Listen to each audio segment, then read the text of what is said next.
I am happy to introduce Lyle Craker, my favorite professor in the world. I have known Rick forever. We went to college together. When I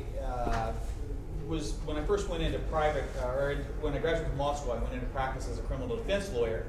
And but most recently, for almost the past 10 years, have been an ACLU lawyer. And that's how I identify myself, both internally and to the world. I'm an ACLU lawyer. And it's interesting and kind of painful to me to realize that, before I went to the ACLU, Rick and I had conversations about Professor Craker's idea to provide an alternative source of marijuana for research to help break down this NINA monopoly. And in fact, before I went to work for the ACLU, Professor Craker filed his application with the DEA because in order to, there's a at least theoretical, legal, and procedural path by which one, like Professor Craker, could become licensed to grow marijuana to provide to researchers, so that Sue wouldn't have to go to NIDA. The only reason, there's no reason that she has to go to NIDA except for the fact that the only source of marijuana in the country that's legal comes from NIDA. So that's 2001, Professor Craker files his application. I go to work for the ACLU in 2003, I guess, 2004. Right away talk with Rick about getting the ACLU involved in Professor Craker's case, and so we did. And now 10 years go by, and here we are.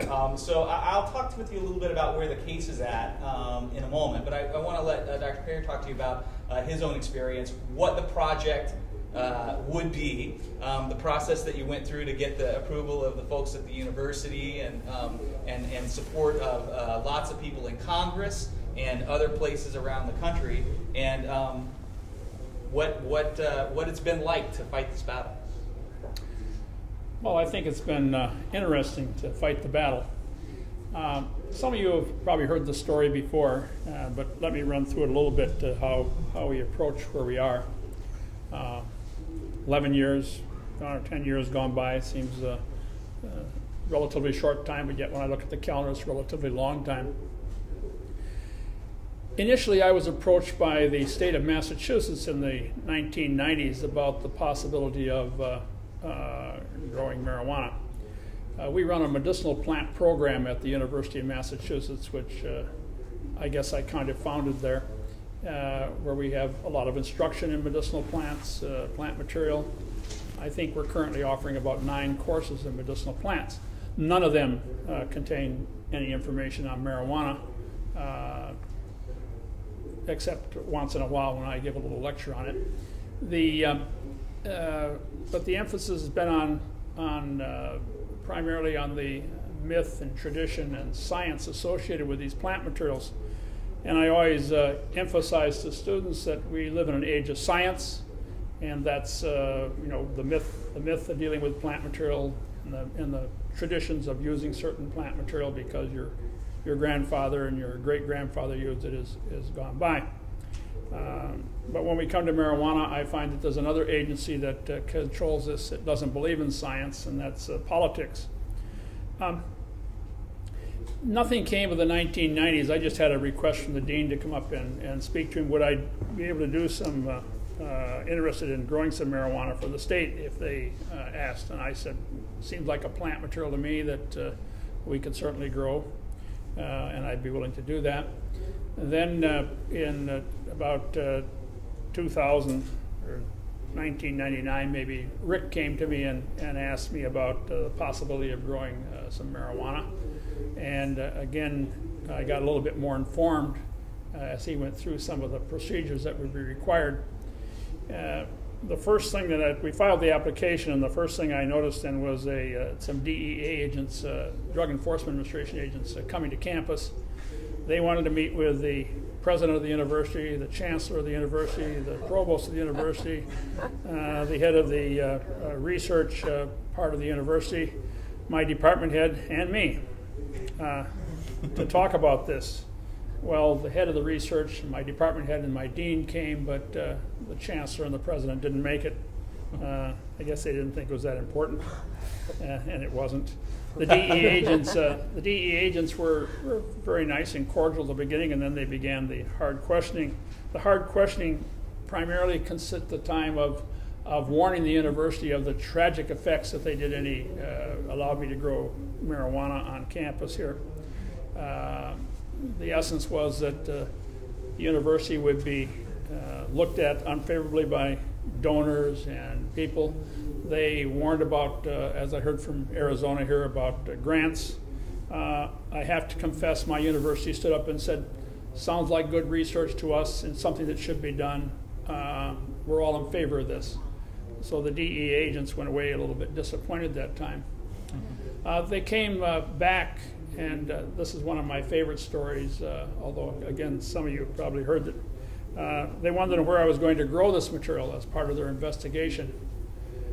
I hadn't thought much about it at the time, but I showed them this little 10-foot by 12-foot room where we had some fluorescent lights used as an environmentally controlled room, and said probably in here. This room has cement block walls around all the sides except where the door goes in. And they told me, well, you're going to have video cameras outside and inside to be sure that it's protected and safe. Okay, you're going to have a 24-hour guard. I said, okay. They said, what's behind the back wall there? And I said, well, that's happens to be a dressing room for a stage upstairs.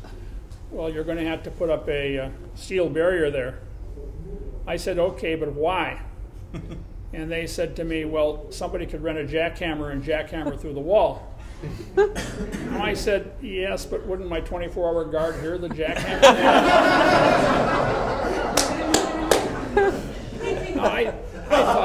I thought that was funny.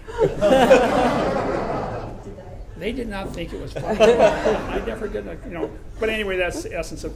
They visited campus, I would guess, probably 3 or 4 times at least. The only thing that satisfied them was we found a room where the essentially 3 sides of the room were below ground, and only the one side was open to penetration, I guess is what we would say.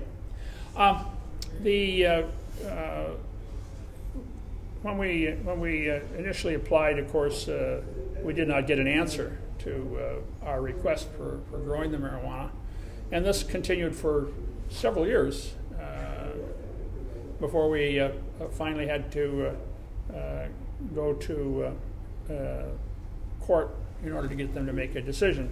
Not court, but I don't know what we would call it. Yeah, no, the court, well, whatever it was, court to try to get them to make a decision. And then the final decision did come about to be no. And then we went to trial in from an administrative judge in DEA, and that lasted for at least a couple years. Lots of testimony. Overwhelmingly, I would say, in support of our application, and indeed, Administrative Judge Bittner agreed with us and said that we should. But according to the rules of the Drug Enforcement Administration and the agency, the head of the administration can overrule the administrative judge. One of the things I remember from the trial was when it finished up, I don't know if it was Alan or who asked me, said, how long do you think it'll take for the review? And I naively, I'm a very naive person a lot of times, I believe in human things, I guess. I said, oh, maybe 3 months it'd take her to review the trial case. It took more like, 3 years at least before we finally got an answer. And we got the answer this past August, end of August, and the answer was no. Leonhardt overruled the administrative judge and said, as director of the DEA, and said, no, we were not going to get our permission. Since then, we have had talks with Alan and other attorneys about going to circuit court, and that's where we are currently. And we're filing a brief, I guess we would call it, there, and to see if the circuit court can overrule the DEA. And my understanding, Alan, correct me please, if the circuit court says yes, then the DEA is forced to give us a permission to grow it. That, depending upon how they said it could be the circuit court could say yes in such a way that requires DEA to immediately issue the license. The circuit court could also find some problem with some part of the proceedings or the reasoning or the order and send it back to the DEA for further consideration and proceedings. Well, that's what happened with Judge Young. Yeah. He was the administrative, and they kept coming up with reasons why they couldn't enact his directive. Yep. When we started on this journey, I have to confess that many people who have preceded us in this type of trying to get a license, I got letters from them saying essentially good luck. They're looking at your age and they're going to outlast you. That's, I'm going to be taking some of that to survive and go another few years here. Tough is enough. Tough is enough. But it's been a journey, and I think the thing that keeps the journey going is as all of you are aware, you get the letters from and emails now, of course, from people that are suffering, looking to me. They see your name in the newspaper. Every time a newspaper article comes out, something or on the web about your working with medical marijuana, and the tales are sad. You know, it's their mother dying of cancer, looking for some relief, and what they want to do is be able to offer some legally. The question is always asked, why does my government make me go to a back alley to buy medicine? And that's a tough question to answer for anyone, I think, that's sitting here today. But I don't know. I don't have the answer. I don't have the answer. All we can do is keep pushing, and hopefully eventually that brick wall is going to get a little crack in it. Maybe it already has, with the states beginning to work on this. I think that's the thing that we need to think to. I do need to thank both senators at the time, Senator Kennedy and Senator Kerry. Senator, I forgot my senator. Kerry? Kerry, yes. Yep. I'm having a Texas governor minute here. Kerry both immediately signed on that asking that get the license. We have I don't know, 10 or 12 representatives also have signed asking that this be done, but that hasn't gone very far. And I don't think our current Senator Brown is very excited about signing on to this, but I haven't asked him. So. Well, and maybe I know, but let folks here know something about the scope, the enormous amount of marijuana that you are so audaciously planning to grow in this facility that could be jackhammered into from the room behind. Must be a lot of marijuana. Yeah, that is a lot of marijuana, yes. In a 10 by 12 foot room, you're not going to grow too much, I don't think, anyway. No, I think the essence was that was initially talked about was somewhere around 5 pounds, if I remember correctly, with Rick at the time. It's been 10 years, so I don't remember exactly, but it was a very small amount. A few plants were going to be plenty, and so it wasn't going to.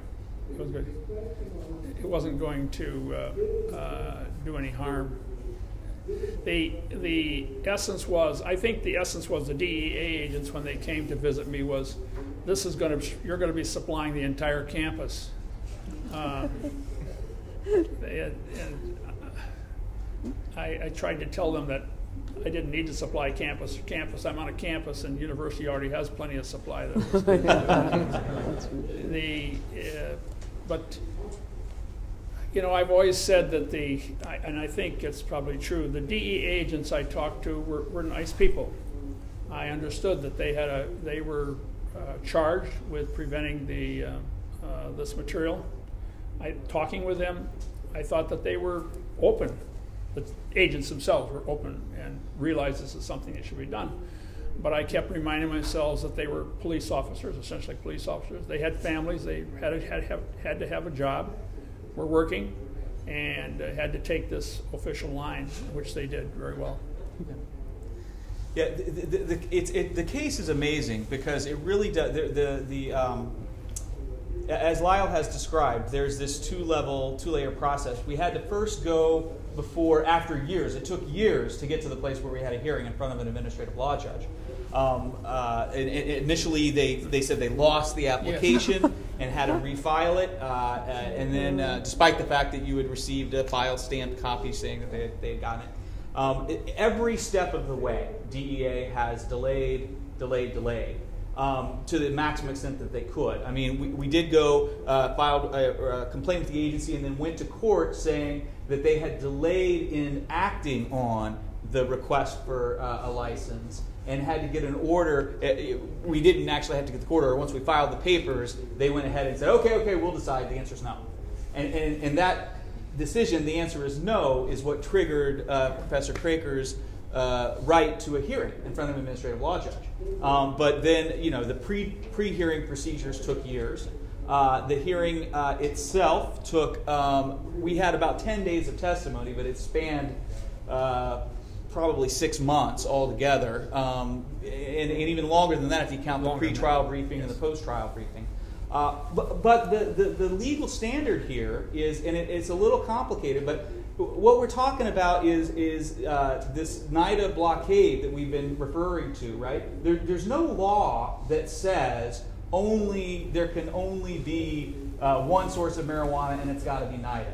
Now, DEA has argued, other people have argued, and Dale knows a bit about the Single Convention Treaty. There are some arguments that there are international treaty obligations that limit the number of producers of marijuana. I believe, and we've argued that as has been demonstrated by GW Pharmaceuticals in Great Britain and other places, that the possession of the marijuana by the government can be constructive, need not be physical, which means that a governmental regime, structure of rules and regulations that govern who gets access to the marijuana suffices, so that the single convention isn't a bar. But there's no law that says there has to be one source and it has to be NIDA.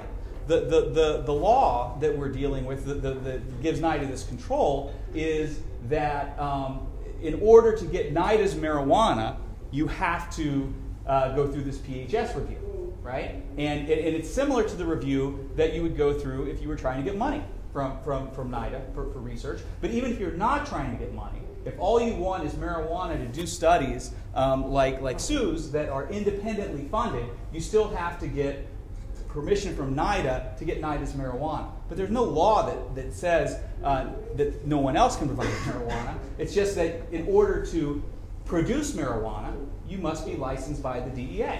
And there are standards that the DEA is required to apply when deciding upon an application for a license. And they include things like the risk of diversion and is it in the public interest. And there are these statutory criteria that talk about what the public interest is, what the factors that have to be considered by DEA are, and they include things like common sense things, like the current supply is inadequate, right? And there's even a protection against monopoly because these standards apply to anyone wanting to produce and manufacture a controlled schedule of substances, not just marijuana.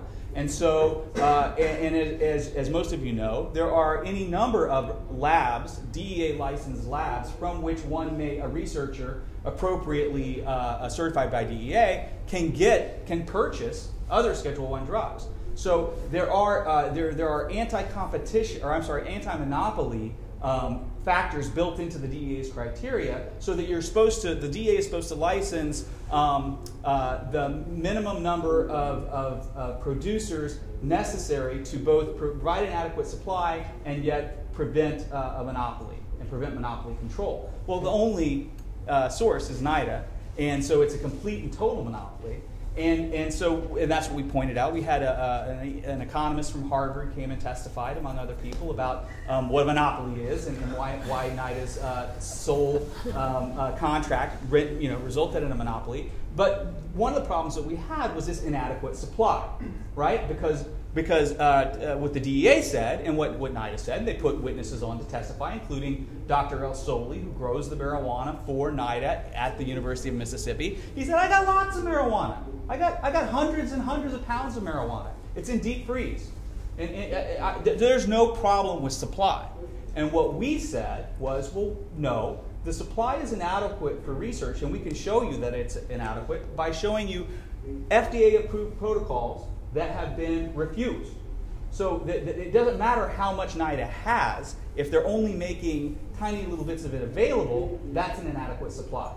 And the judge, the DEA law judge in our case, like Francis Young, so many years before, ruled in our favor and found that, in fact, the supply is inadequate for this very reason. The judge found that there were FDA-approved research protocols and for which the marijuana was denied, and that resulted in an inadequate supply, and that there was no significant danger of diversion. I mean, if you just imagine what the picture looks like, the graph looks like of the black market of marijuana in the United States, and Lyle's 5 pounds next to it, right?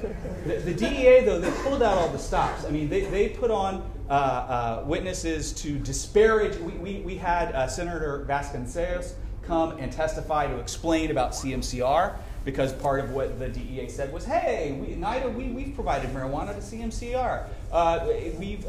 There's no inadequate supply. There's no attempt to blockade research. And so the senator who was instrumental in passing the statutes that established and funded CMCR, came to testify and explain that there was no more money left. The money is gone. And importantly, that CMCR's, the purpose of their research was never to take marijuana through the FDA approval process and make it available as a medicine. And that is a different type of research project that requires a supply that could be controlled by the people who do the research that eventually want to make it available. And so the DEA cross-examined Senator Vasconcelos about these decade-old controversies about legislation that he had championed in the public school systems in California to try to help increase students' motivation to stay in school. I mean, they did this character assassination. We had Rick Dovlin testify, and they asked Rick about his own personal marijuana use. And I and the other lawyer who were there doing the hearing, jumped up, objection, that's irrelevant, it's going to be prejudicial. And the judge overruled our objections and said, look, if there were a jury here, maybe I wouldn't let this in, it might be prejudicial, but there's no jury, it's just me, I will determine whether or not it's prejudicial, I think it's okay.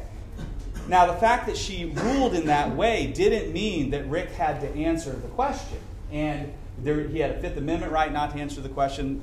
Julie Carpenter, the other lawyer, and I were, okay, we want to recess. We wanted to try to have a moment to talk with Rick. But before we could do any of that, Rick had answered the question quite defiantly and proudly to the judge, talked about his own personal marijuana use. And so the DEA then, in denying Lyle's application, overruling the administrative law judge, found that there was some risk of diversion because Rick's personal marijuana use was such that the whole plan here was to go through this 15-year process to get Lyle's 5 pounds so that Rick could have a source of supply. It's been ridiculous. And I'll just say one more thing and answer some questions. The one time in this whole process where the DEA's delay was not, the delay was not attributable to DEA. Was once we had our order, our good order, 80 pages. It's a great read. If you haven't read it, I encourage you to do so. Vindicated every one of the positions that we had put forth. Said that Rick Dovlin's marijuana use was irrelevant. There was no danger of diversion. The DEA had certified by going out and looking at the facility. There's no danger of diversion. There's an inadequate supply. It's in the public interest. The license should be granted. And then it sits. Because the way this works with administrative law is that decision from the judge is an advisory opinion. it's an advisory opinion that then goes to the head of the agency, who has the discretion to accept it or not. And now the head of the agency can't reject that advisory opinion for arbitrary and capricious reasons, but they have a lot of discretion in deciding whether or not to accept it or not.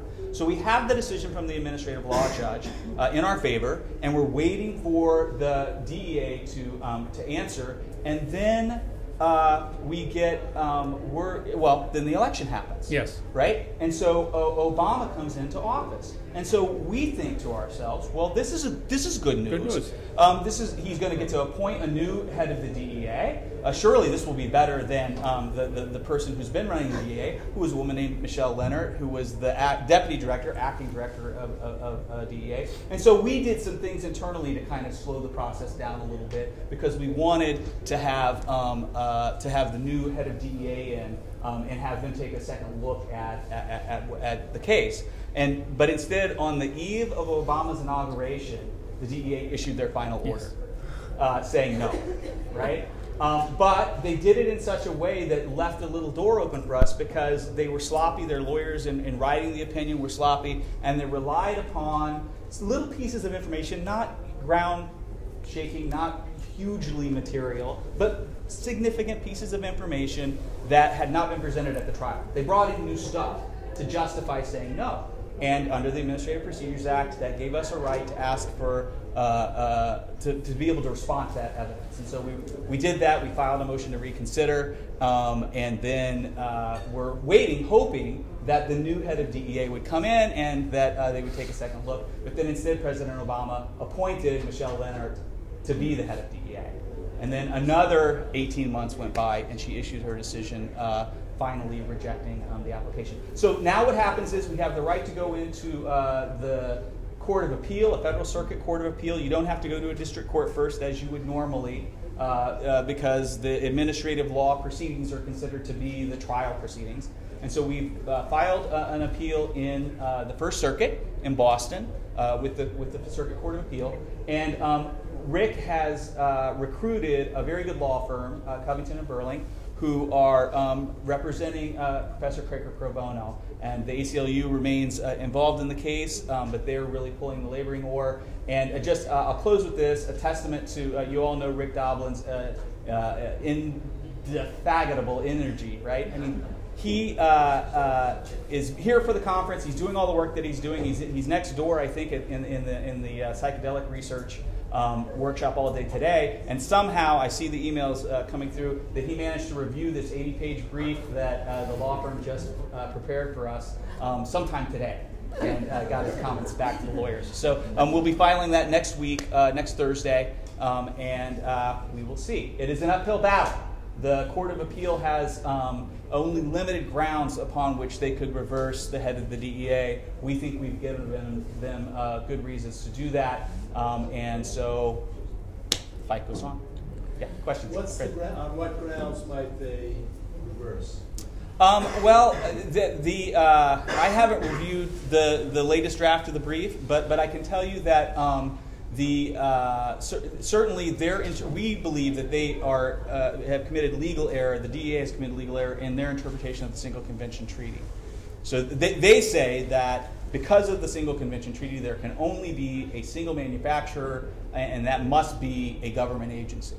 And I think that they're just plain wrong about that. And so that's one of the reasons. And the other has to do with just the way that the DEA's own justifications in denying Professor Craker's license has shifted over the years in this just sort of ridiculous way. And then finally, just that that the administrative law judge got it right, that there is an inadequate supply because of the refusal to provide marijuana to FDA-approved researchers. Any other questions for Lyle or anything about the code? I think that does it for us. Thanks very much for listening.